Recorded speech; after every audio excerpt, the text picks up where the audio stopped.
अभी हम जिस अवस्था का अनुभव कर रहे हैं वो सब उन्हीं महापुरुष की देन है।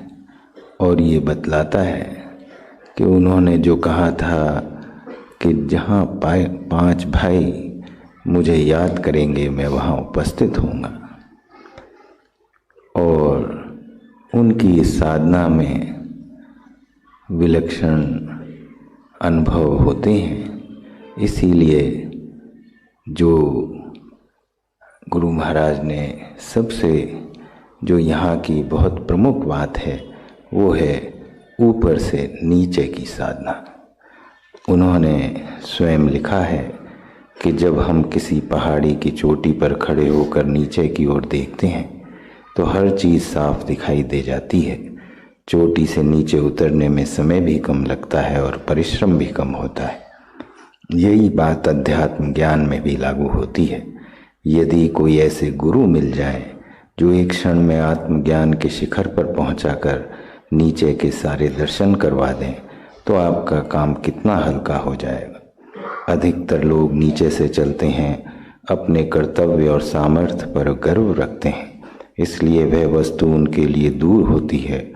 ऐसे साधकों में प्रेम रस की झलक नहीं होती, उनका साधन नीरस और शुष्क होता है। इसलिए बढ़ने में कठिनाई का मुकाबला उन्हें करना होता है। प्रेम न होने से आकर्षण उनमें नहीं फूटता जो एकदम खींच के उधर को ले जाए। ऐसे साधक अधिकतर प्राण में और मनों में से आगे नहीं बढ़ पाते, उन्हीं साधनों में अटके रह जाते हैं। वस्तु उनसे बहुत दूर है, उनकी झलक भी उन्हें नहीं मिल पाती। सूक्ष्म माया के कुछ रूप अवश्य दिखलाई देते हैं और यह जिस साधना में प्रेम की मिठास न हो व्यर्थ ही है, वे प्रभु को खींच के ला नहीं सकती। जिस तरह साधक नीचे चढ़ाई करके ऊपर पहुंचता है, वहाँ की सारी वस्तुओं का ज्ञान प्राप्त करता है, उसी तरह ऊपर चढ़ के नीचे उतरने में भी ज्ञान उसे मिल सकता है। जिन चीज़ों को नीचे चढ़ने वाले ने देखा था उन्हीं को ऊपर से उतरता हुआ भी देख सकता है। जिस कुंडलिनी को नीचे से ऊपर को ढकेला था वे ऊपर से भी खींची जा सकती है। जिन चक्रों को उसने क्रम से नीचे से चालू किया था वे ऊपर से भी एकदम चालू हो सकते हैं। जिन शक्तियों को नीचे की ओर से जागृत कर उनसे काम लेना चाहा था वे ऊपर से भी जागृत हो सकती हैं। कहने का तात्पर्य यह है कि जितने काम नीचे से होते हैं वे सभी ऊपर से भी हो सकते हैं, परंतु चढ़ाई में कठिनाई रहती है और उतार में आसान रहता है। समय भी कम लगता है, इसलिए श्रेष्ठ साधन वह है जिसमें ऊपर से नीचे को चला जाए। हमको एक सज्जन मिले, उन्हें इधर का शौक था। हठ योगी महात्मा से उन्होंने दीक्षा ली थी। उन्होंने कुंडलिनी उत्थान की क्रिया में उन्हें लगा दिया। बेचारे दिन रात मेहनत करते करते थक गए। रात के 3 बजे स्नान करके पद्मासन जमाते और सुबह 8 बजे उठते। उसमें उनकी तंदुरुस्ती खराब हो गई, धुन के पक्के थे, सफलता जरा सी भी ना मिल सकी, मगर उन्होंने अपना उद्योग नहीं छोड़ा। एक बार हमसे मिलना हुआ, दुखित होकर उन्होंने अपनी सारी कथा सुनाई। उनकी हालत देख के हमें तरस आया। हमने कहा, जिस तरीके को आपने पकड़ा है वह सामर्थ्य से बाहर है, कठिन है। अगर आपका ध्येय केवल कुंडलिनी उत्थान का ही है तब तो कोई मुश्किल नहीं। उस उत्थान के समय जितने लक्षण प्रकट होते हैं वे सभी आप में अभी आप पा सकते हैं, और यदि कोई दूसरा ध्येय हो तो वह भी मुमकिन है। वह कहने लगे कि इस समय तो हमारी इच्छा कुंडलिनी का रूप देखने की है। हमने गुरु महाराज की बताई क्रिया जो ऊपर से उठाने की है उन्हें इशारे से बतलाई और अपनी शक्ति भी लगाई। थोड़ी देर में ही सुषुम्ना में संचालन करने लगी और प्राण उठने लगा। 1 घंटे वो बैठे रहे। पीछे हमने उनको चेताया, उनसे पूछा तो बोले, हाँ बिल्कुल ठीक है। सारी बातें जो कुंडलिनी में जागरण के समय होती हैं वो सब सम्मुख थी। इस तरह ऊपर से भी सभी काम हो सकते हैं, परंतु इस रहस्य की खबर बिरले महापुरुषों को ही होती है। हमको भी पूर्ण ज्ञान तो नहीं, परंतु गुरु के प्रसाद में इसमें थोड़ी सी जानकारी हुई है। समय समय पर जब जब हमने इसको आजमाया तो बिल्कुल ठीक रहा। इसलिए हमारा विश्वास है कि ऊपर से उतरने वाले साधन सरल है, उसे कोई भी कर सकता है। उसके बाद कई वर्ष तक हमारे सत्संग में आते रहे। अब सवाल यह रहता है कि ऊंचे स्थान पर बिना सीढ़ी दर सीढ़ी चढ़े कैसे। ऐसे प्रेम की अवस्था तो आनंद में कोश में पहुंच कर आती है। वह माया की सबसे ऊंचा स्थान है। अन्नमय का प्राणी वहां कैसे पहुंच सकता है? यह तो ज्ञान से भी परे है। उपासना व कर्म की यहाँ कोई गिनती नहीं, केवल एक आनंद की झलक और विरह वेदना है। आनंद की किरण आ गई, प्रसन्न हो गए। जब लोभ हुई तो छटपटाने लगे।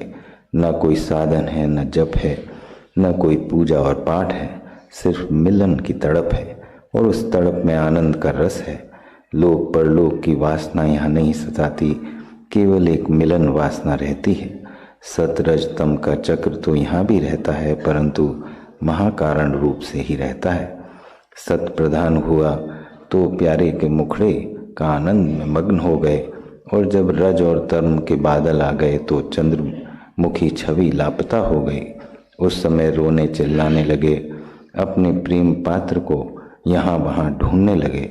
पर चूंकि सर्वत्र आनंद है, इसलिए इसमें भी मजा है और उसमें भी मजा है। जो एक बार वहाँ पहुँच गया वह भले ही झमेलों में पड़ के कुछ दिन को खिसक कर जीवन के में अवसर हाथ आते ही जीवन में खिसक पड़े, पर जीवन में दोबारा अवसर हाथ आते ही फिर उड़ान भरता है और वहीं जाके दम लेता है। इस मार्ग के साधकों को देखने से ऐसा ही अनुभव हुआ है। 10-10, 20-20 वर्ष अलग होने के बाद भी वह दुनिया के दलदल में आ गिरे, मोह अंधकार में पड़ के कर्तव्य की स्तुति को भूल बैठे, परंतु फिर तकदीर जोड़ लगाती है। दबा संस्कार उभरता है और उसको ले जाके उसी उपवन में पहुंचा दिया जहाँ के मन सुगंध शीतल समीर के झोंके प्रफुल्लित करने वाले और आनंद देने वाले होते हैं। यहाँ तक मगर कैसे पहुंचा जाए? समर्पण और प्रार्थना। इस स्थान के एकदम चाहने वाले जिज्ञासुओं के लिए समर्पण और प्रार्थना ये 2 साधन करने होते हैं। जो कुछ अब तक जाना है उसे भूल जाओ, और जो कुछ अपने को सामर्थ्यवान समझते हुए अब तक कर रहे हो उसे छोड़ केवल आश्रय ले लो और बारंबार पूर्ण श्रद्धा और विश्वास के साथ सच्चे हृदय से प्रार्थना करते रहो। कुछ दिन ऐसा करने पर वही जगदीश्वरी शक्ति किसी मनुष्य विशेष में उतर के तुम्हारे निकट आएगी और समर्थ गुरु के रूप में तुम्हें उपदेश देगी। उस समय तुम्हें कुछ नहीं करना, केवल उस सद्गुरु के आश्रित होकर बैठ जाना है। श्रद्धा और विश्वास उस पर लाना होगा, जो संकेत वह करे उस पर अमल करना होगा। इस प्रेम की दीक्षा में शिष्य का केवल इतना ही कर्तव्य है कि अपनी तवज्जो चारों ओर से खींच के गुरु की ओर लगा दे, और गुरु का कर्तव्य यह है कि अपनी सुरती की धार उसमें प्रवेश कर उसकी आत्मा को उसमें बांध ले और माया की हद पर खड़े होकर एकदम उसे ऊपर को खींच ले और आनंद में कोष में ले जाके छोड़ दे। ऐसा करते ही उसे अनुभव होगा कि मैं कहीं को खींच रहा हूँ, मेरा शरीर फूल की भांति हल्का है, दिल पर मस्ती छा रही है और एक विचित्र आनंद में डुबकियां लगा रहा हूँ। जिस दीक्षा में ये लक्षण घटे तो समझ लेना चाहिए कि प्रेम के स्थान में हमारा कदम पहुँच गया है। हमारा आरंभ प्रेम साधना से कराया गया है। आगे चल के गुरु लोग नीचे उतार के उससे कर्म, उपासना और ज्ञान के स्थानों का भी अनुभव कराते हैं, परंतु यह लाजमी नहीं कि यह सबके साथ किया जाए। जिनसे आगे काम लेना होता है, अपने मिशन की सेवा उनसे लेने की इच्छा होती है, तब उसे सारी घाटियाँ दिखाना और प्रत्येक स्थान का अनुभव कराना जरूरी होता है, वरना वह दूसरों को कैसे शिक्षा देगा, हर एक की हालत का अंदाजा कैसे लगा सकेगा। और जिनका साधन जिनका साधन केवल उनके लिए ही होता है, उन्हें नीचे उतरने की कोई आवश्यकता नहीं, क्योंकि चाहे उनके नीचे के कोशों का अनुभव न हो, पर ऊंचे तो जा ही पहुँचे। उनके उद्धार में तो संदेह है ही नहीं। एक विशेषता इसमें यह देखने को मिलती है कि साधक चाहे कर्म के स्थान पर उतर के आवे, चाहे उपासना के साधनों में जुट पड़े और चाहे विवेक दृष्टि से तत्वों का अन्वेषण करने लगे, परंतु प्रेम की प्रधानता प्रत्येक साधन में उसके यहाँ रहती है। जो बीज उसके हृदय में प्रथम दिवस गुरु ने बोया, उसका पौधा सदैव उसके हृदय में लहलहाता रहता है। फल आने में चाहे देरी लग जाए, परंतु वह शुष्क कभी नहीं होता। ऊपर से साधना करने की यही क्रिया है। ऊपर एक पल में आ पहुंचना गुरु की दया पर निर्भर है। जिनमें योग्यता होती है उनके लिए देर नहीं, जिनमें नहीं होती उन्हें अपने अंदर योग्यता पैदा करनी होती है।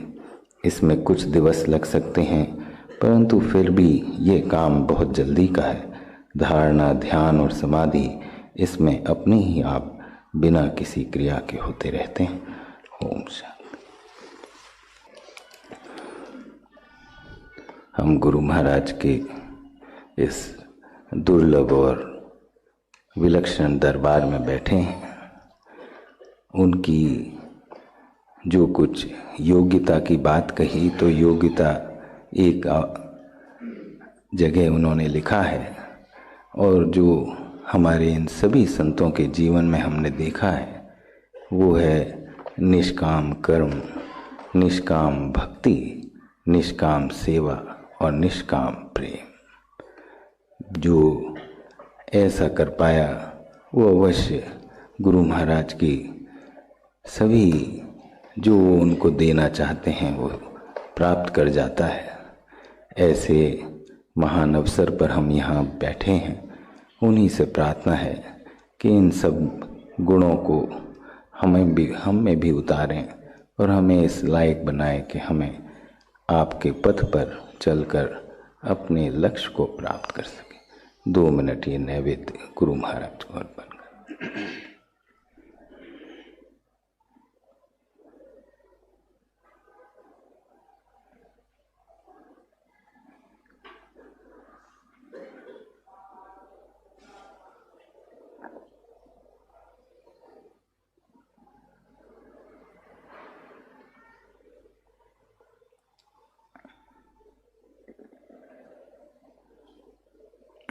बस की